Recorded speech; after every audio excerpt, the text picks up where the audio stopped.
அப்ப நம்ம ஒவ்வொரு குணமும் தலை தூக்கிறது நாம புரிஞ்சுக்கணும். நாம கொஞ்சம் யோசனை பண்ணணும். ராவணன் கதையிலேருந்து நம்ம எல்லாரும் தெரிஞ்சுக்கணும். நம்ம ஒரு தர்மத்தை தெரிஞ்சுக்கணும். காலையில பொழுது முடிஞ்சதுலேருந்து சாயந்தரம் சூரியன் அஸ்தமிச்சு ராத்திரி தூங்குற வரைக்கும் இன்னைக்கு நாம என்ன செய்தோம்? நாம் தெரிந்து கொள்ளாததை எதையாவது தெரிந்து கொண்டோமா? தெரியாததை கொஞ்சம் யோசிக்கணும். நம்ம இந்த உத்தியோகத்துக்கு போகிறோம், இல்லை நம்ம இந்த வியாபாரம் செய்கிறோம், இல்லை நம்ம இதில் ஈடுபடுறோம், காலையில் பூஜை பண்ணுறோம். சரி, இதில் எதில் நாம் தெரிந்து கொண்டோம்? நம்மிடத்தில் இதில் இல்லாதது எதை தெளிவடைந்தோம் அப்படின்னு நம்ம தினந்தோறும் யோசிக்கணும். அப்படி நம்ம யோசிக்க ஆரம்பித்தோமே ஆனால் நாம் எல்லாவற்றையும் கற்றுக்கொண்டு விட்டோங்கிற எண்ணமே வராது. நாம் எல்லாம் தெரிந்து கொண்டு விட்டோம் என்ற எண்ணமே வராது. நாம் இன்னும் கற்க வேண்டும். அதனால்தான் யட்சபிரசனத்தில் மகாபாரதத்தில் கேள்வி கேட்டான். எது கல்வின்னு கேட்கிறான். கல்வினா என்னன்னு கேட்டான். தர்மபுத்திரர் பதில் சொன்னார் எவனுக்கு, கசடர கற்பதே கல்வின்னு. நாம் சந்தேகம் இல்லாமல் படிக்க வேண்டும். எதை படித்திருக்கிறோம்? ஒரு நுணுக்கமா ஒரு கேள்வி கேட்டால் நமக்கு பதில் வராது. நாம் என்ன முழுமையாக தெரிந்து கொண்டு விட்டோம்? ஒன்றும் தெரியவில்லை. எதையுமே முழுமையாக கற்கவில்லை. அந்த முழுமையாக படிக்கணும் தான் வருஷம் பூரா ராமாயணம் சொல்லணும். முழுமையாக படிக்கணும் தான் கையில் புத்தகத்தை வச்சுட்டு சொல்லணும். முழுமை என்பதை நாம் தினந்தோறும் கற்க வேண்டும். நம்ம முழுமை பெறலை எதிரையும் எல்லா விஷயத்தையும் கற்கணும். அப்ப அப்படி என்ன வந்துருத்துன்னா நமக்கு ஏன் அந்த எண்ணங்கள் வரல? கொஞ்சம் அவன் வர வாங்கிட்டான். நமக்கு இந்த காலத்தில் என்ன சொல்றது? பணம் வந்துடுறது, அந்தஸ்து வந்துடுறது, இல்லை யாராவது ஒரு 4 நிறுவனத்தில் கூப்பிட்டு பட்டத்தை கொடுத்துருவான். இவரை நாம் ஆன்மீக ரத்னம், இதுக்கு பட்டம் கொடுக்கவே நிறைய கமிட்டி கூப்பிட்டு பட்டத்தை கொடுத்துருவோம். ஆன்மீக சேவா ரத்னம். அவன் ஊரில் இருக்கிறவங்க இன்னும் 100 ரூபாய் தினம் கறக்கணும், கோவிலுக்கு வேணும், பஜனை மடத்துக்கு வேணுங்கிறதுக்காக என்ன சொல்லுவான்? இவர் கலியுக கர்ணன். ஏதோ ஒரு பட்டம், அறக்கொடை செம்மன். இந்த பட்டம்னு சொல்ல இதெல்லாம் எங்கள் அப்பா கொடுத்தது திருச்சியில் எல்லாருக்கும்.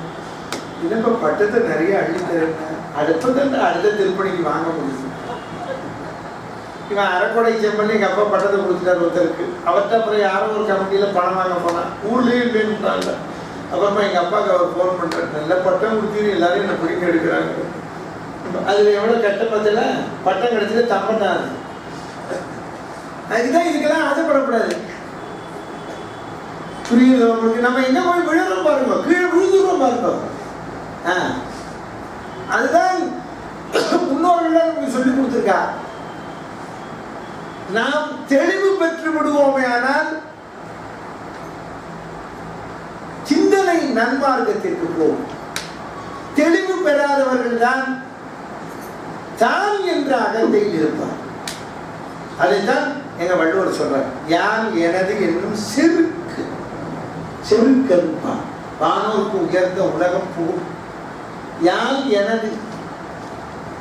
நாம எல்லாரும் சொல்றோம், நான் இல்லைன்னா இந்த குடும்பம், நான் இல்லைன்னா இந்த பிசினஸ் இல்லை, நான் இல்லைன்னா இந்த ஆபீஸ் இல்லை. ரிட்டையர் ஆகிட்டு போ. இப்போ ரிட்டையர் ஆகிடுறானே, மறுநாள் அந்த ஆபீஸ் இருக்காரு சொல்லு. இவன் ரிட்டையர் ஆகிற போது ஆபீஸை எடுத்துன்னு போயிட போறான். எல்லாரும் சொல்லுவான். அப்பதான் மயங்கக்கூடாது. நான் இல்லைன்னா இந்த ஆபீஸ், அது ஆபீஸ்லயே 50 பேர் சொல்லுவான். ஒருத்தர் இல்லைன்னா ஒரு காரியம் நின்று போடுமா? சும்மா அதெல்லாம் அந்த சமயம் செத்து போனவொன்னே அழகிற பேச்சு, ரிட்டையர் ஆனவொன்னே அழகிற பேச்சு, டிரான்ஸ்ஃபர் ஆனவொன்னே அழகிற பேச்சு. அவ்வளவு நம்ம இருக்கிற போது நம்ம இந்த அளவுக்கு தொண்டு பண்றோமே, இதுக்கு நாம பாக்கியம் பண்ணியிருக்கோம்னு நினைச்சா போதும். நாம இந்த பாக்கியம் பண்ணியிருக்கோமே, இந்த கைங்கரியம் பண்றதுக்கு இந்த பாக்கியம் பண்ணியிருக்கோமே, அது போதும். நம்மளை யாரும் பாராட்ட வேண்டாம். இப்போ எங்கே பார்த்தாலும் இப்போ அப்படி தான் நடக்குது. பாராட்டு விழா பஞ்சமே இல்லை. சங்கம்லாம் போட்டு மீட்டிங்கை போட்டு 6000 பொன்னாடையை போச்சுக்கிட்டு. முந்தியெல்லாம் 40 வருஷம் முன்னால் நாங்கள் உபன்யாசத்துக்கு வந்தபோது இந்த பொன்னாடை போச்சுன்னா அது ரொம்ப பெருமையாக வாங்கிப்போம். பெருசாக டிக்குன்னு பொன்னாடை வாங்கிட்டு வருவோம். ஏன்னா அது அபூர்வம், போத்த மாட்டேன். பொன்னாடையும் போத்த மாட்டேன். அப்போல்லாம் அது போத்துறதுனா அதை பிரமாதமாக அதை மடித்து வச்சு வீட்டில் கொண்டு போய் காட்டுவோம்.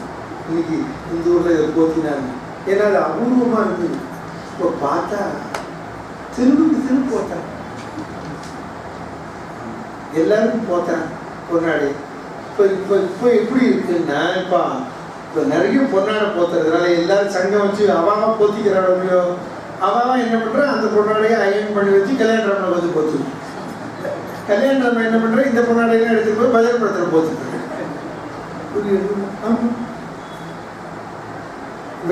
இப்போ என்ன இருக்கு கடைசியில், யாரும் பொன்னாடை யாரும் விலைக்கு வாங்குறான்னு தெரியல. யாரோ தான் வாங்கினோம். பாக்கி மற்ற நேரம் தான் இப்போ மனசன் ஒன்று கொடுத்து வச்சுருக்கேன். ஒரு 25 பொன்னாடை எடுத்துகிட்டு போவோம். அங்கே ராமாயணத்துக்கு இப்போ போத்தி விடுங்க. போத்து அங்கே இப்போ ராமேஸ்வரம் போவேன். மாலையப்பட்டில் போது 15 நாள் பஜனை பாவதாடுது. இந்தியெல்லாம் இந்த மாதிரி வேட்டியெல்லாம் வாங்கணும்னா பணம் யார்ட்டையும் இருக்காது. ஒருத்தட்ட போய் உபயோகம் கேட்கணும். இப்போ அப்படி கிடையாது. எல்லாருக்கும் வேட்டி வருது. வேதம் படித்த பிராமணுக்கா வேட்டி வருது. என்ன மாதிரி எவ்வளோ ஒரு ஜோசியம் சொல்லிடுறாங்க. ஒரு 9 வேட்டி, ஒரு 11 வேட்டி வாங்கி ராமேஸ்வரத்தில் போய் கொடுக்கணும். சொன்னால் அவன் பாதியார் வேட்டியாக தானே. நான் ராமாயணத்துக்கு உபன்யாசத்துக்கு போவேன். வர்க்காடும் வேதம் படித்த பிராமணா தான் ஏற்பாடு. பூரா வேத பிராமணா தான் வந்து உட்காருவோம். நான் இது மாதிரி பஜனை மண்டலத்தில் எல்லாருக்கும் வச்சு தரணும். அதனால் சாத்திரியெல்லாம் உட்காந்து இந்த வேட்டியெல்லாம் எடுத்து வாங்கணும். 18 முழம் எல்லாரும் பேக்காக கொண்டு வச்சுருவோம். அது ஒரே கட்டு துணியாக இருக்குது. எவ்வளோ கட்டிப்பாக இருந்தாலும் கொண்டா எல்லாத்தையும் நான் ட்ரெயினில் எடுத்துகிட்டு போய் பஜனை மண்டலத்தில் கொண்டு போய் வச்சு கொடுத்துருவேன். திருச்சி கல்யாணம் எல்லாருக்கும் கொடுக்குறாருங்க. எனக்குன்னு தெரியும் எப்படி வருது.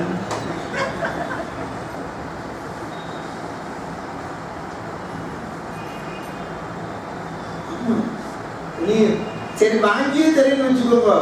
அதுக்கு ஒருத்தாலும் நான் உபயோகம் பண்ணுறேன்னு போவோம். இங்கே ராமாயணத்தில் நடக்கிறதுக்கு எல்லாருக்கும் வச்சு தரணும். இந்த ஸ்கேவஞ்சர்லேருந்து எல்லாரும் தொண்டனுக்கு போகிறோங்க. சூப்பராக 30 வேட்டியாக இருந்துச்சு. சூப்பராக 30 புடவை வட்டியாக இருக்குது. விலைக்கே வாங்குறதுன்னா இப்போ நான் விலைக்கு வாங்கினதை கொடுத்தேன்னு வச்சுக்கோங்க, அவன் இன்னொருத்தருக்கு தரமாட்டான். அதை பார்த்தாலே தெரியும் எவ்வளோ சூட்சமாக இருக்குது தெரிஞ்சு. இது எல்லாத்தையும் இப்படி ஓப்பனாக சொல்றதுனால தான் என்னை ஒருத்தருமே ராமாயணத்தில் கூப்பிட மாட்டேன். ஒரு சங்கத்துக்கு எனக்கு அதனால தான் இந்த பொன்னாடை போக்குறது எல்லாமே பிடிக்கல. நீ இது எத்துக்கு நான் என்ன வச்சுமா 150 ரூபாய் 200 ரூபாய்க்கு வாங்கிட்டுன்னு ஒரு தட்டை சும்மா இவன் என்ன சொல்கிறான்னு பார்க்கணும்னு இதுக்குள்ள இது போய் 200 250 ரூபாய்க்கு வாங்கிட்டு ரூபாய் கொடுத்துட்றேன். ஈவேர பெரியார் மாதிரி கேட்டு மாலைக்கு பதிலாக 10 ரூபாய்க்கு கொடுக்கணும். நம்ம கொடுத்துருந்தேன். யாருங்க வாங்கினேன் எல்லாம் எங்களுக்கு போத்தினா அப்படிங்கிறாங்க. யாரும் விலைக்கு வாங்கினேன். அதே இந்த அல்பமான ஒரு பட்டம், அல்பமான பதவி. இன்னைக்கு நம்மளை பொன்னாடை பத்தினா நாளைக்கு திட்டுவான். இன்னைக்கு நம்மளை வாழ்த்தனா நாளைக்கு வைவான். அவனுக்கு ஏத்தாப்புல நம்ம ஒண்ணு செய்யலைன்னா அது புரிஞ்சுக்கோங்க. சமுதாய சிந்தனையை புரிஞ்சுக்கோங்க. நீங்க யாரா இருந்தாலும் சரி, ஒரு சங்கமோ உன்னோட உறவினனோ தெரிஞ்சவனோ உன்னோட பொண்ணோ மாப்பிள்ளையோ உன்னோட பையனோ மருமகளோ ஆரா இருந்தாங்க, நீங்க இந்த சமுதாயத்தினுடைய சிந்தனை இதுதான் நீங்க தெரிஞ்சுக்கணும். மக்களுக்காக நடந்து கொள்ள ஆரம்பித்தீர்களே ஆனால் ஒரு நாள் கட்டம் வரும். மக்களுக்காக பிறருக்காக நடந்து கொள்ளாதீர்கள். தர்மத்தினை கடைபிடியுங்கள். தர்மத்திற்காக நடந்து கொள்ளுங்கள். அந்த தர்மம் உங்களை ரட்சிக்கும். தர்மம் என்ன அதைத்தான் அவன் கேட்கிறான். நீதி அறிந்திலையோ நீ சார்னா, நீதி அறிந்திலையா நீ. அப்ப தர்மத்துக்காக நாம் நடந்து கொள்வோமே ஆனால் நம்ம என்றும் புகழ்வார்கள். நீ இன்னொருத்தருக்காக நடந்துட்டேன்னு வச்சுக்கோ. இன்னைக்கு நம்மகிட்ட காரியாலன்னு சௌக்கியமா நல்லா இருக்கும்பா, அப்புறமா காரியாலன்னு திட்டுவான். அதுதான் ராவணன் கதை. இப்ப அவன் சொல்ற பாருங்க, எனக்கு உபாதை இது ஒல்லாது இது என்று எனக்கும் ஒன்று குலத்து உண்டோ, ஒன்றுகள் உரைக்க இருக்குவோர் உயிர் என உரியோன் தன்னை கொன்று கோழிடைத்தால் நீ நின்னுயிர் விடி. நீ சொன்ன ராமனை ஜெயிச்சுட்டு வரணும்னு, நான் ராமனை கொண்டுட்டேன்னா நீ உயிரை விட்டுருவ, நான் அப்புறம் உன்னை எப்படி அடைய முடியுங்கிறான். இவனே ஒத்துக்கிறான். அவன் ராமனை தான் விரும்புறான்னு. ராமன் உயிரோடு இருக்கிறதுனால இவளை அடைஞ்சிருவா என்ன கேள்விக்கணும். அவன் சொல்றான் பெருமையா, நான் ராமனை கொண்டுட்டா நீ செத்து போயிடுவ, அப்புறம் நான் உன்னை அடைய முடியாது.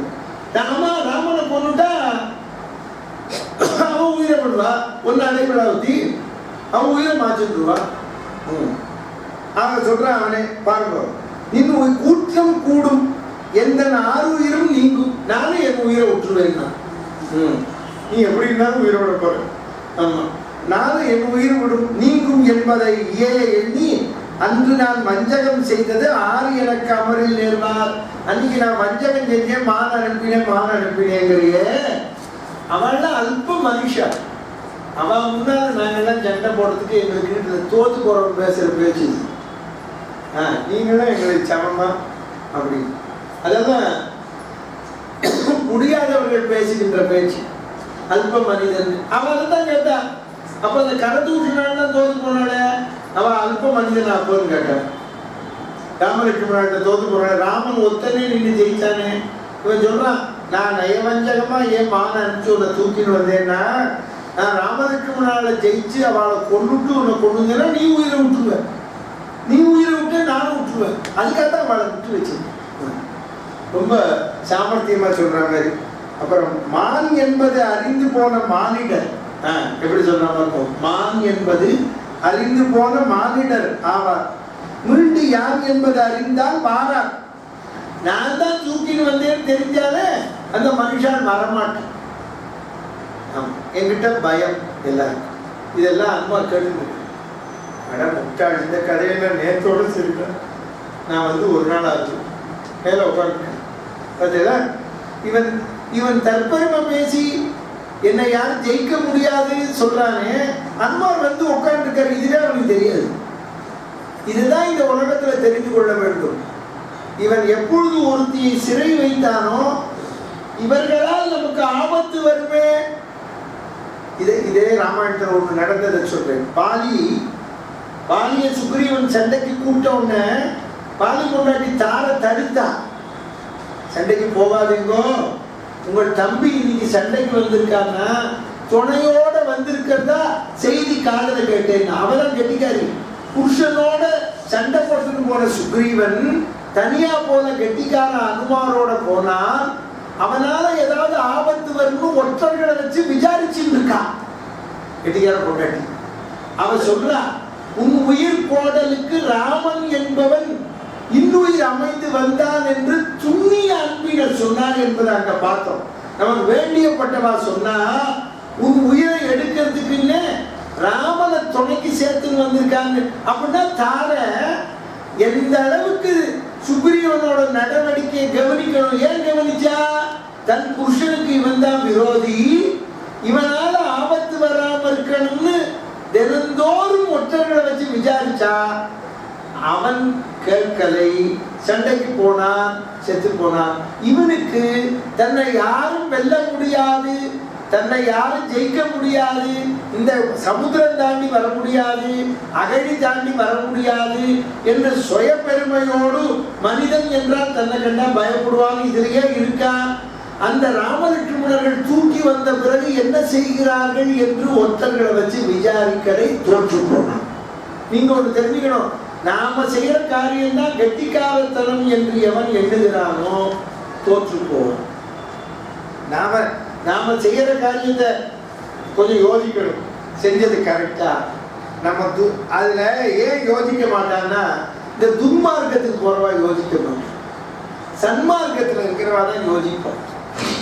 நல்ல மார்க்கத்துல போறவா தான் நான் இது செஞ்சது சரிதானே, உங்களுக்கு ஒன்றும் ப்ராப்ளம் இல்லையே அப்படின்னு கேட்போம். நம்ம ஒருத்தரே எங்க தகப்பனார், நான் 19 வயசு 18 வயசுக்கே ராமாயணம் சொல்ல வந்தவுடனே ஊரூரா போயிட்டு வந்தவுடனே என்னை கேட்பார், அதெல்லாம் உபன்யாசிக்கு வந்தேன், வக்கீல் வந்தாரா, டாக்டர், காலேஜ் ப்ரொஃபஸர் வந்தாரா, ஸ்கூல் டீச்சர்லாம் வந்தாரா, சம்பளம் எல்லாரும் தப்பா இப்படி ஒருத்தரையா கேட்குற. இல்லை எல்லா துறையிலும் வரணும். அவதான் அவ பல புஸ்தகங்களை படிக்கிறான். அவ உன்னை உன் உபன்யாசம் கேட்டு பாராட்டணும். நீ என்னால் கூட்டத்தில் யாரும் உட்காந்துருக்கான்னு நமக்கு தெரியாது. பள்ளிக்கூடவாதியாருங்க இல்லையா, வக்கீலுங்க இல்லையா, டாக்டருங்க இல்லையா, அவன் சப்ஜெக்ட் ஒரு வியாபாரி உட்காந்துருப்பான். நீ எந்த வியாபாரி வேணாலும் உட்காந்துருப்பான். நீ பாட்டுக்கு ஏதோ உனக்கு முன்னால் உட்காந்து தெரிஞ்சவாளாக இருக்கிறவா அவள் தான் படித்தவான்னு நினைக்கக்கூடாது. இன்னும் உபன்யாசம் இருந்தார். அவர் சொல்லுவார், எங்கேயோ ஒரு புலவன் உட்காந்துருப்பான், அவனுக்கு அவள் போகணும் இந்த கூட்டத்தில் நமக்கு தெரியாது. அதனால தான் நாங்கள் உபன்யாசம் பண்ணுறப்போ இது தர்மம், இது நியாயம், இது அவா சொன்னா இவா சொன்னாங்க எதுவுமே நாங்கள் சொன்னோம்னு சொல்ல மாட்டோம். ப்ரூஃப் எவிடன்ஸ் வேணும். காலேஜில் கணக்கு வாத்தியார், நான் பிஎஸ்சி மேக்ஸ் தான் படித்தேன். வாத்தியார் சொல்கிறாரு, ஒரு மேக்ஸ் ப்ராப்ளம் போட்டோம்னா அதுக்கு என்ன ஃபார்முலா எழுதுங்க. ஃபார்முலாவை எழுதினா தான் மார்க் போடுவோம். நீ ஃபார்முலாவை எழுதாமல் கணக்கு போட்டேன்னு வச்சுக்கோ, காப்பி அடிச்சேன்னு நம்ம நான் இந்த அக்கார்டிங் டு திஸ் ஃபார்முலா அப்படின்னு எழுதணும் ப்ராக்கெட்டில். அப்போ தான் ஃபுல் மார்க் போடுவேன். நீ அந்த ஃபார்முலாவை எழுதுன்னு வச்சுக்கோ, எல்லாம் கரெக்டாக இருக்கு விட வந்தேன்னா எட்டி பார்த்து போட்டேன்னு இருப்பான். இல்லைன்னா வாத்தியார் திருத்தி பேப்பரை கொடுத்தோடனே இதை போட்டு காட்டுங்க திருப்பி. ஏன்னா அவனுக்கு நீ உறுதிப்படுத்தணும், இதை வச்சுதான் இந்த இது அவன் ட்ரெயின் அனௌன்ஸ் பண்ணுறான் பாருங்க, இந்த ஊர் வழியாக செல்லும் வண்டி சொல்கிறோம் தேடி. ஏன்னா நீ நிற்கிறவன் எல்லா ஊருக்காரனும் போகிறதுக்கு நிற்பே நீ. அது எந்த ட்ரெயின் எந்த பிளாட்ஃபார்மில் வருதுன்னு தெரியாது. அதான் ரூட் சொல்கிறான் பாரு, ஸ்கொயர் ரூட்டுக்கு. அதுக்கு ஒரு ரூட் காஸ் எதனால வந்தது அதைத்தான் எல்லாரும் தெரிஞ்சுக்கணும். இது தர்மம், இது நியாயம் என்று ஆள் பேசுவாங்க. இவன் சொல்கிறேன் பாருங்க, மனிதர் யான் என்பது அறிந்தால் மாறார் ஏழமை எண்ணின் நோக்கல், தேன் என்பது அறிந்த சொல்லாய் தேன் போல் பேசுபவளே, தேவத்தம் யாவரே எம்கோன் என்பது அறிந்த பின்னை திறங்குவார் குறையினல்லால், நான் தான் உன்னை தூக்கி வந்தேன் என்று தெரிந்தால் யாரும் இங்கே வரமாட்டார். என் லங்கா மாநகரத்தினுள் என் உத்தரவு இல்லாமல் யாரும் வரமாட்டார். மேல அம்மா உட்காந்துருக்கு, உங்களைத்தையும் கேட்கணும், அடக்கு இருக்கனையும் உட்காந்துட்டு இருப்போம். ஆமாம், அதுதான் எல்லாரும் தெரிஞ்சுக்கணும். எப்படி வந்தார் ஆஞ்சநேயர்? சீதா பிராட்டியினுடைய தர்மம் அன்பார் பறந்து போனார். அதை ஒன்று இருக்கு, ராமஜபம் செய்த பலன். அப்புறம் வென்றாரும் இருப்ப யாருக்கும் மேலவர் விழுவி இல்லாதோர் என்றோரும் இருப்பான்றே, இந்திரன் ஏவல் செய்ய ஒன்றாக உலகம் மூன்று உணர்கின்ற ஒருவன் யானே வெண் தோளாய், இதற்கு வேறு காரணம் விரிப்பதுண்டோ? இந்திராதி தேவர்கள் எல்லாரும் நான் சொல்வதைத்தான் கேட்பார்கள். இந்திராதி தேவர்கள் அனைவரும் நான் சொல்வதைத்தான் கேட்பார்கள். எனக்கு கட்டுப்பட்டவர்கள். இதை விட உனக்கு வேற ஏதாவது சொல்லணுமா? மூவரும் தேவர்தாமும் உறவுக முற்றும் கொற்றம் பாவை, நீ பொருட்டினால் ஓர் பழிவரை பயந்தீர் நோன்பின் ஆயியல், மனிதர் தம்மை அருகிலேன் அவரை ஈண்டு கூவி நின்று ஏவல் கொள்வேன் காணுதி குதலை சொல்லாய். நான் அந்த மனுஷாலை கொல்லணும்னு என்ன இல்லை, அவளை நான் ஜெயிச்சு நீ சொல்ற ராமலட்சுமணர்களை ஜெயிச்சு எனக்கு ஏவல் செய்வதற்கு கட்டளையிடுவேன். நின்றுட்டே தூங்குறான்னு அர்த்தம். அவன் ஜெயிப்பேன். இதுல இவன் யாரை ஜெயிப்பேன்னு சொல்றானோ அவன் யாரெல்லாம் ஏற்கனவே ஜெயிச்சான்னு இவன் லிஸ்ட் தரும்போது யோசிக்கணும். கரதூட்டினால ஜெயிச்சா, விராதனை ஜெயிச்சா, மாரீச்சனை ஜெயிச்சிருக்கா, உன் தங்க மூக்க நறுக்கியிருக்கான்னு சொன்ன போது இதெல்லாம் புரிஞ்சுக்கணும் முடியும். புரிஞ்சுக்கல. சிற்றியல் சிறுமை ஆற்றல் சிறுதொழில் மனிதரோடு முற்றிய தாயில் வீரம் முனிவு எண்கண் விளையதேனும் இற்றைய பகலில் நொய்தின் இருவரை ஒரு கையாலே பற்றினேன் கொணரும் தன்மை காணதியில் பழிப்பு இல்லாதாய். நான் அந்த ரெண்டு பேரையும் ஒரே கையில பிடிச்சு கொண்டுருவேன். அவன் யாரு? ராவணன்.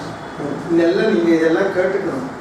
ஏன் கேட்டுக்கணும்னா, நாளைக்கு போர்க்களத்துல தோத்து போய் ராவணன் மாதிரி வீரன் இல்லைன்னு 24 பாட்டு புகழ போகணும். யார்? இந்த ராவணன். அவனே உணர்ந்து இன்னும் கொஞ்ச நேரத்தில் பாருங்க, எந்திரிச்சிட்டு இந்த அனுமாரோட ஆற்றலை பார்த்த உடனே நெடிந்துட்டான். அவன் புகழ போறான். நீங்க ஒண்ணு தெரிஞ்சுக்கணும், எதிராளியினுடைய பலத்தை புரிஞ்சுக்காம அவளை குறைச்சு பேசுறது ஒரு பெரிய குற்றம். அடுத்தது, நம்ம பலம் தான் சக்தின்னு பேசுறது அடுத்த குற்றம். இவன் பண்ணிட்டு இருக்கிறது தான் முதல் குற்றம். எதிராளியினுடைய பலத்தை தெரிஞ்சுக்காம பேசுறது. மற்றொன்று, தன்னுடைய பலம் தான் உயர்ந்ததுன்னு பேசுறது. என்னைக்குமே ஒண்ணு வச்சுக்கணும், நம்மளை விட இந்த பூமியில ஒண்ணு தெரிஞ்சுக்கோங்க, என்ன விஷயாந்தரத்துல நம்ம ஈடுபட்டோமோ, திரும்ப திரும்ப சொல்றேன், நம்மை விட நாம் படித்த கல்வியில் உயர்ந்தவர்கள் இருப்பார்கள். இந்த எந்த விஷயத்திலையும் கல்வியில் இருப்பார்கள். பொருளில் நம்மளை விட பணக்காரர் இருப்பான். நம்ம கிட்ட 2 லட்சம் ரூபா இருக்குன்னா பக்கத்து வீட்டுக்காரன் 2.5 லட்சம் வச்சிருக்கோம். நீ நான் மதுரையில 2 வீடு வச்சிருக்கேன்னா அவன் ஊருக்கு 2 வீடு வச்சிருக்கான். அப்படி இருக்கிற வசதியோடு நீங்கள் என்ன விதத்தில் ஒரு விஷயம் நம்மிடத்தில் இருக்கிறது என்று எண்ணுகிறீர்களோ, அதே விஷயத்தில் ஒரு பங்கு கூட இன்னும் தருப்பான். நான் சொல்றது ஒரு தன்னு சொல்றேன். உங்களுக்கு ஒரு உதாரணத்துக்கு எத்தனை பேர் வேணாலும் இருப்பான். நீங்க அப்பொழுது நாம் என்ன விதத்தில் உயர்ந்தவர்கள் கொஞ்சம் யோசனை பண்ணும். நாம என்ன விதத்துல ஒரு சத்தம் கொஞ்சம் நாம ஒரு பஜனை படம் வச்சிருக்கோம்னா ஒரு பெரிய கோயில் கட்டியிருக்கோம். நாம 100 பேருக்கு சாப்பாடு போடுறோம் அப்படின்னா மொத்தம் சேர்ந்தா 500 பேருக்கு போடணும். நம்ம எதுல பெருமைப்பட்டுக்கிறது சொல்லு? நம்ம எதையா பெருமைப்பட்டு நாம எதுலையுமே பெருமையே பட்டுக்க முடியாது. நம்மள்கிட்ட ஒன்னே ஒன்று நம்மள்கிட்ட இருக்கிற விஷயத்தை ஒருத்தர் கொண்டாடுறாளா,